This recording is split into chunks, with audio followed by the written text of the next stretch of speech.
I'd like to take a moment to speak for the people in every workplace that struggle with mild to serious health issues. I am one of thousands of people who love their work but suffer from some kind of health vulnerability. Many times it's a form of chemical sensitivity.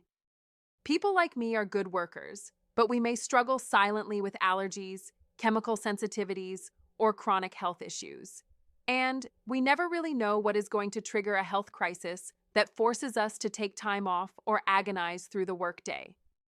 In more than a few cases, we really do not know why we are reacting to some environmental threat.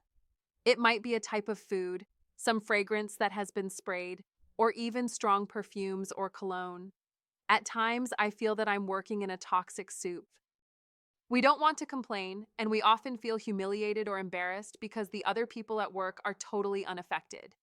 Frankly, women are 5 times more likely to be affected by workplace toxic threats.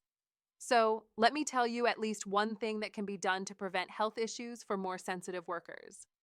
I and others like me have come to the conclusion that the cleaning service is polluting the workplace on a regular basis. One of the work practices is floor stripping and finishing. Other times, it is something that smells clean but immediately contracts my throat and lungs. Even a fragrance smell left by the cleaning service can feel like an allergic attack. I believe that cleaning services do not know how to deliver a clean and healthy workplace. Maybe they just aren't paying attention, or they cheap out after getting the cleaning contract.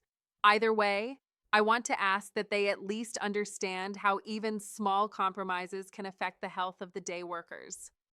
This may not be an instant solution, but I am asking the cleaning and janitorial services to stop playing at green cleaning. Look at the products you bring into our workplaces. Follow the leadership of the Green Clean Institute, who has been training and certifying cleaning services for over 20 years now. I like the fact that the Green Clean Institute doesn't sell products and only offers Green Clean training and certification for cleaning services. They have fought for 20 years to help people like me live a better life. Chemical sensitivity is a real and all too common issue at the workplace. So make a serious commitment to thousands of people like me who love their job.